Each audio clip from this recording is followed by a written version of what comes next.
So I'm starting with an old bad joke. Oh, surprise, surprise. But it's the only good Christmas one I found, so here it goes.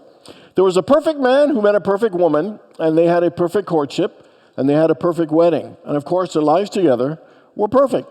And so one snowy, stormy night, they were driving around on Christmas Eve, and then they saw somebody stranded, and it was Santa Claus with all of his toys. And not wanting to disappoint the kids on Christmas Eve, they decided as a perfect couple, they'd take Santa and start delivering the gifts to everybody. And then the storm got worse and worse, and they had an accident, and only one survived. And who survived? The perfect woman survived. Because she was the only one that really existed in the first place. Because there's no Santa and there's no such thing as a perfect man. And so, if there's no perfect man and no Santa, the woman must have been driving the car, and that would explain why there was a car accident. Oh, okay. All right. Hey, there's no booing in church. There's no crying in baseball, and there's no booing in church. I just want to get that clear. So, how many people here really love Christmas, really get into Christmas? How many people lovers of Christmas? And how many people would admit that you're not always totally into Christmas, and you have maybe some little grinchiness and a bah humbugness feelings every now about Christmas? Okay, about 4 of us. Okay, good. And so, they did a survey, and they found out that 66% of Americans love Christmas. 16% are indifferent. They don't really care either way. And 15% hate Christmas. Do you know nearly half Americans dread Christmas, even the ones that like it? And 45% of Americans would be fine if we had no Christmas at all. And the question is why? Why do so many people why do so many people hate Christmas? Oh, let me count the ways. Here we go. The first one is the increased level of stress on our time to get all the things done, internal and as well as external stresses, and the obligation of having to do things, plus the financial stress. There's a lot of stress associated with Christmas. Another one is the competitive and comparing gift-giving process. Like, you ever said something like, hey, last year they got us a really good gift, so we better get them a good gift this year. Or, last year we gave them a good gift, but they gave us a really cheap gift, so we're not giving them as a good gift this year. Or ever say, oh, how come I got this gift and they got such a nicer one? The comparing part really is something that's a part of the Christmas experience. Another one is how commercialized and how materialistic Christmas has become. It is something that really, really turns a lot of people off. Everything's gifts. Everything's about presents. Another thing is that there's a strong expectation that we should all be happy at Christmas. Another one is going through the struggles of life stuff. Maybe having lost a loved one, or first Christmas after a divorce. Or maybe there's some traumatic family memories at Christmas that don't have a good association. Maybe being single or having to work on Christmas Day. There are all kinds of life things that are challenging that make it harder to enjoy Christmas. And then the final one is people who are just negative and cranky anyway, and Christmas is just an excuse to let loose on some negativity. And I saw an article and it says, it is perfectly okay to hate Christmas. And the whole article was that many of us probably don't like it as much in certain aspects of it, but we're afraid to actually admit it because everybody is supposed, our culture promotes that it's the most wonderful time of the year. My all-time favorite Christmas characters are Scrooge and the Grinch. And they hated Christmas more than anybody. And it isn't because they hated Christmas. The reason I really like them is that they changed. Is that they had incredible turnarounds and transformed. Ebenezer Scrooge went from being a miserable, cold-hearted tightwad to being a kind and very generous and happy individual. The Grinch, went from being an isolated curmudgeon, hating the Who's because they celebrated Christmas, hated them because they were happy, into a big-hearted individual who became a part of the community. Today's message is entitled healing your humbug, because their transformation was really about healing their humbug. Bah Humbug came from Dickens' book. It was written in 1843, A Christmas Carol. And what it really was a reflection of his displeasure, his disgust, and even contempt at Christmas, which he thought was a fraud and an absolute sham.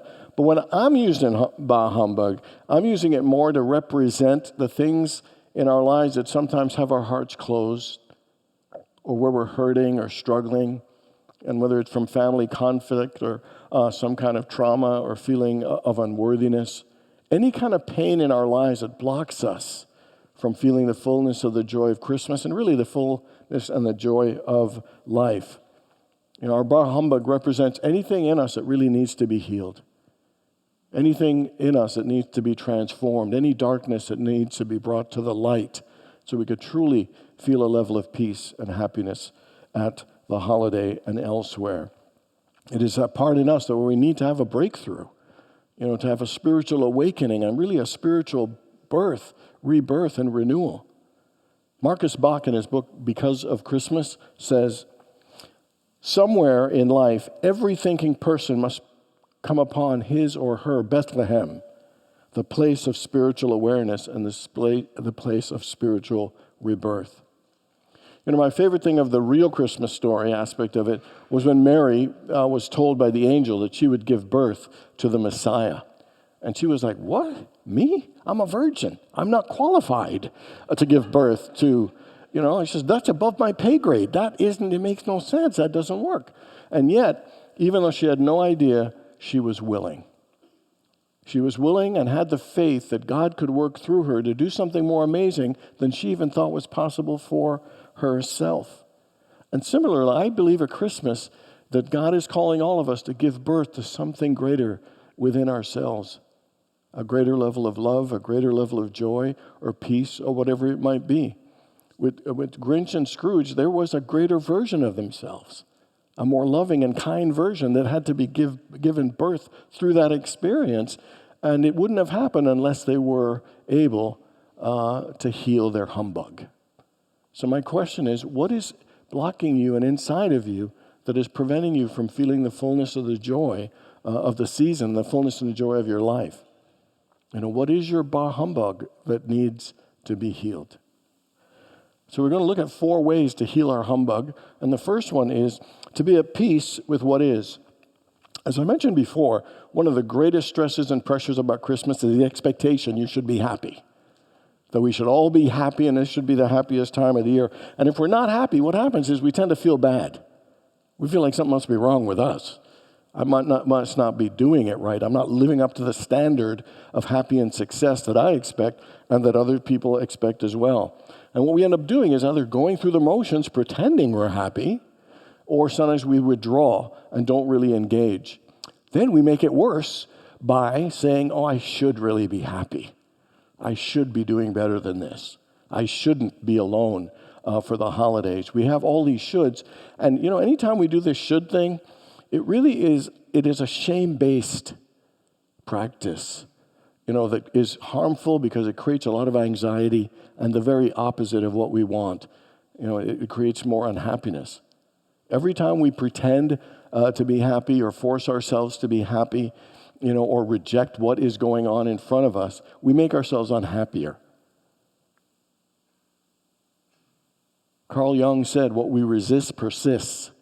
And he's saying whatever it is that we're resisting in our lives, don't want to face, don't want to handle, actually we attract more of it. We attract more of the very thing that we don't want. The thing is, the key to all this is to find acceptance of being wherever we are and letting it be okay that wherever we might be.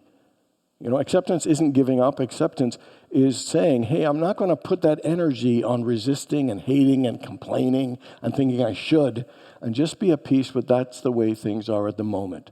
It doesn't mean that things can't change or improve. It just means you take the pressure and the stress off of hating it and resisting it so much, because that's what creates more unhappiness and creates more tension. Whatever we're going through at Christmas, whatever experiences are going on, we need to make peace with it. If it's grief we're going through, we need to make peace that we're just going through grief right now, or we're dealing with loss right now, or we're going through divorce, or struggling with addiction. Whatever it is, without blame, without shame, but just saying, this is what's happening in my life right now. And it's making peace with if we have to work on Christmas, or making peace with if we are going to spend it alone, but also making peace with the fact that if life is going well and we're having it with our friends. Sometimes, we not only have a hard time accepting the not so good, we sometimes have a hard time accepting the good. No need to feel guilty if your life is rocking and you're all happy. That's a good thing. Can you accept all of it? The most important thing we could do is just make peace with whatever is going on in our lives at the moment, and particularly during the holidays. I saw a thing with Tom Hanks, and he was interviewed. They were asking questions like, what did you really learn? What changed your life? And he said, somebody taught me that the importance of this too shall pass. He said, if you're struggling, this too shall pass. If you feel like you're misunderstood and nobody likes you, this too shall pass. If you're on top of the world and everything's going your way, this too shall pass. If you feel you got the world by the tail, this too shall pass. And what he's really saying here is be patient and present to what's going on, because everything will pass. Don't think that you push away and pretend some things away and then try and only keep all the good. No, be present to all of it. That's the only way we can live a full life, is make peace with what's happening now. We've all had different types of Christmas experience. When I was a kid, a family of 10 with my parents, the house was packed. We were eating all day in pajamas. It was just the most fun time as a kid. And I've been alone and been happy as well. There are all kinds of different experiences that we can have at Christmas, and we just need to make peace with it. I remember when my father died. He died in February, and so we had lots of time, and we always had the tradition. Everybody flies home for wherever their world they're in, and we all spend it together. And somebody said that maybe it's good when someone, has passed away to do something a little different. So that Christmas, I have a sister who lived in Nigeria. A couple siblings went to Nigeria. I'm born in Trinidad. Some of them went to Trinidad. Some stayed in Canada. A sister was in Missouri. And I went to Waco, Texas on a ranch for Christmas. A friend of mine, I flew on Christmas Day. I had brisket for the first time. I rode tailgate for the first time. And I shot and touched a gun for the first time in my life. And the fact that it was just a different experience. It wasn't that it should have been this or we should have all been together. It was just a different experience. And just embracing it and accepting it and making peace actually made it a pretty good Christmas, even though it was different. We're not all going to have the same Christmases. We're not going to look with the same people. It's not going to be the same level of happy. But we need to make peace with what we have, and without comparing it to anything else or feeling bad about it. Because the only way to make the best of something is to make peace with it and to find the joy right in that unique circumstance we're in. And even if it's something sad and struggling, accept it and make peace with it, because it will make it far worse and unhappier if we don't. Making peace helps us make the best. The next one is to set a Christmas intention. Christmas goes by so quickly. At the end of it, think, wow, what happened? Where did it go? And I think something important that will help us is at the beginning of Christmas is to use the power of intention. Set an intention for the kind of Christmas we want to have and the experience we want to have and what it is that we want to do. Because otherwise, it can get wild and out of control. We can just go, where the waves take us. Intention is this power that makes the act of creation possible. God intended the world. God intended for you to be here. You are God's intention, and God has an intention for our lives. And has given us the power and the ability to set our own intentions. But we don't always use it. Like how many of us set an intention for the kind of day we're going to have today? Or set an intention for the kind of week we're going to have? Or set an intention for the kind of Christmas that we want to experience? Or set an intention for our lives? The thing about intention, it is about taking charge of our own time, our energy, who and how we spend it, so that we could have an influence on the result of how those things unfold.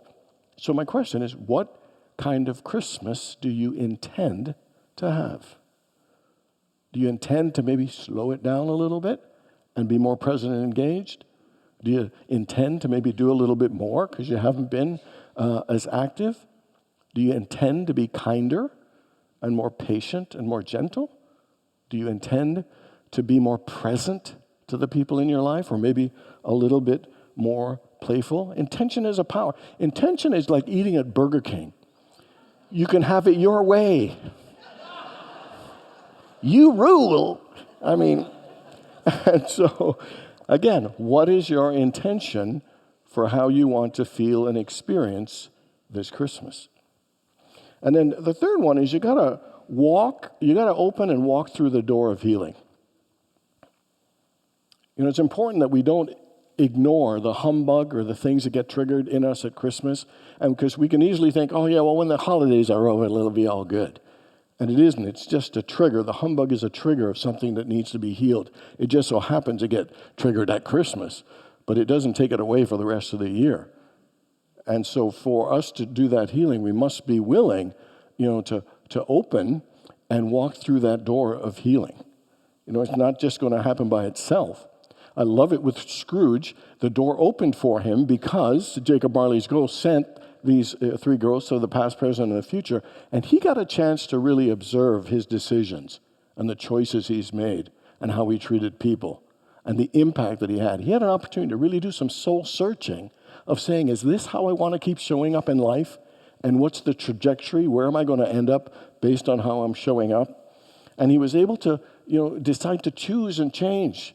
Remember when he was at the graveside? I'm going to give you a paraphrase of what he said. He basically said, if a man's deeds affect his consequences, if I change my deeds, will my consequences change?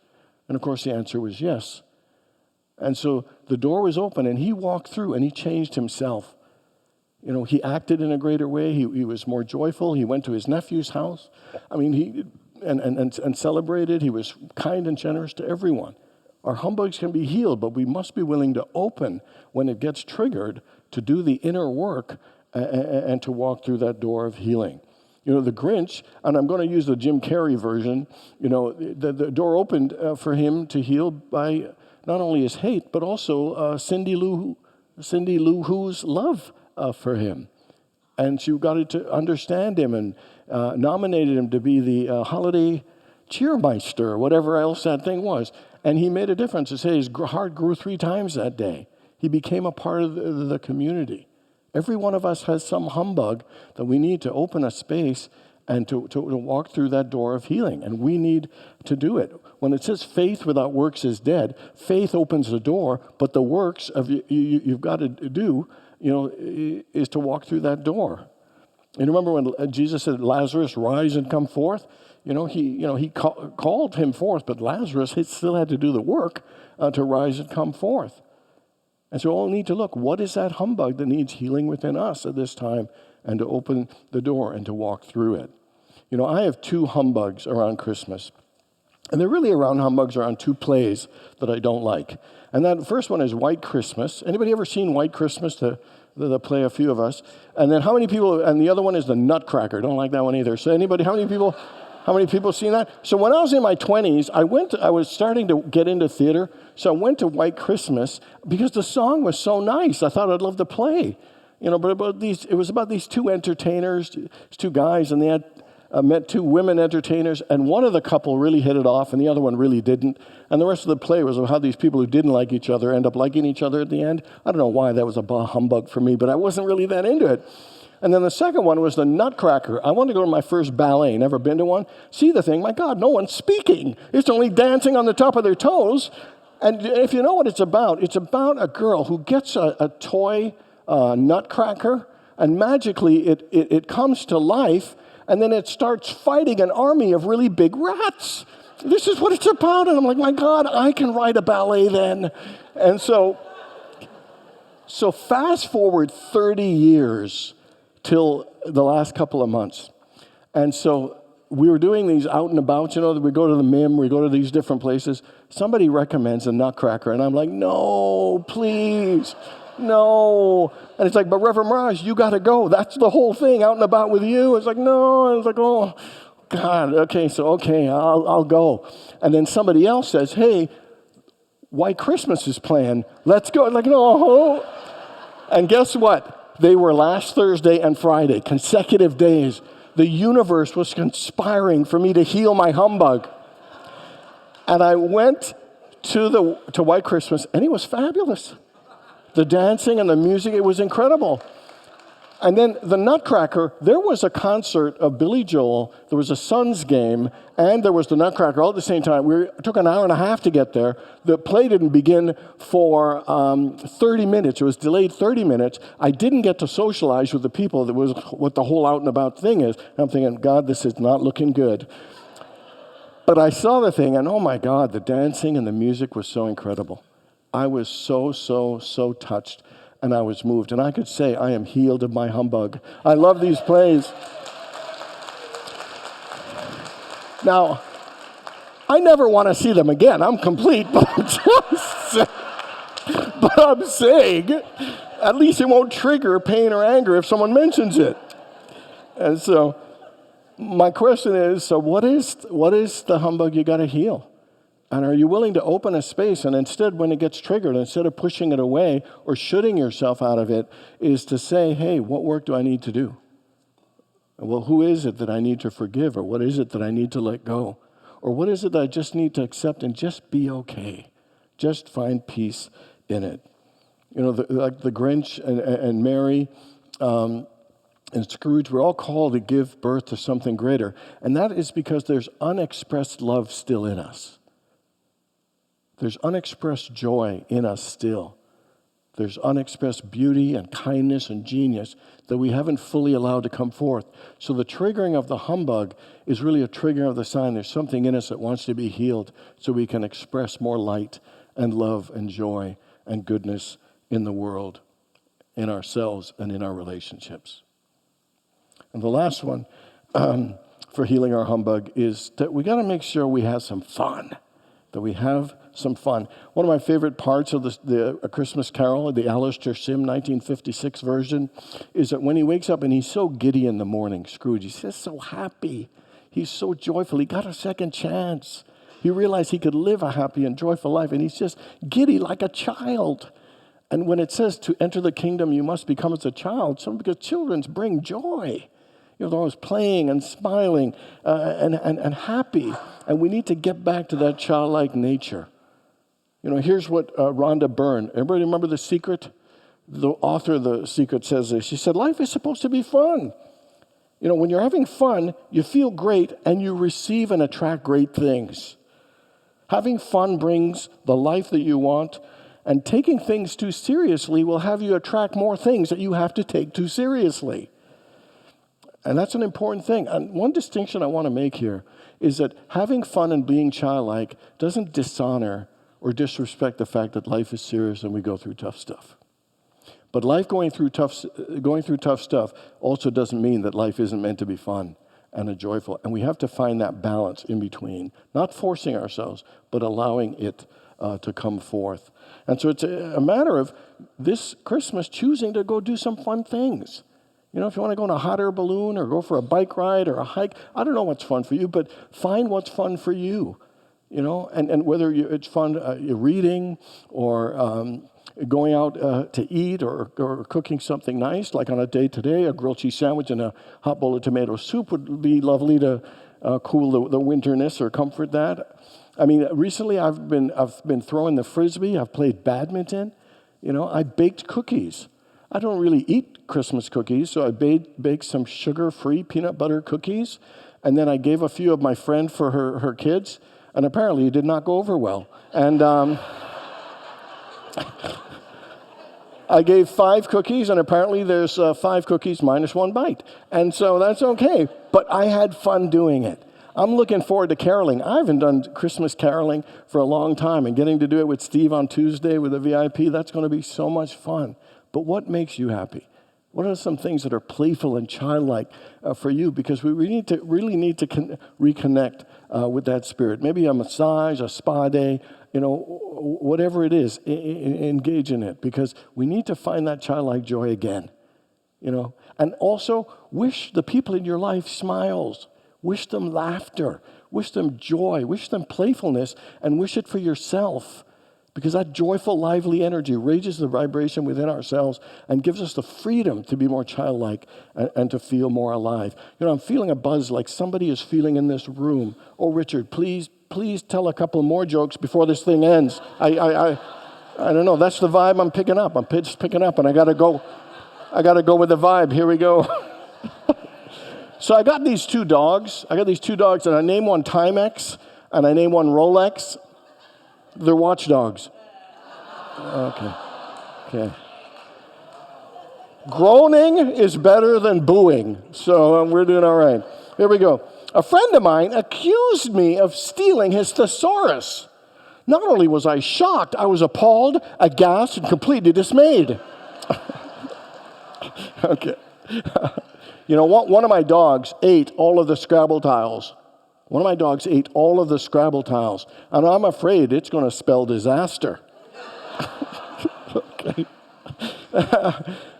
So if you love Christmas, or you're indifferent to Christmas, or you hate Christmas, Christmas is really a time of love and an opportunity to heal some of the things in us that we sometimes hold ourselves back from being able to experience or fully express. So this Christmas, I encourage you to make peace with whatever your humbug is or whatever is going on in your life or in your circumstances.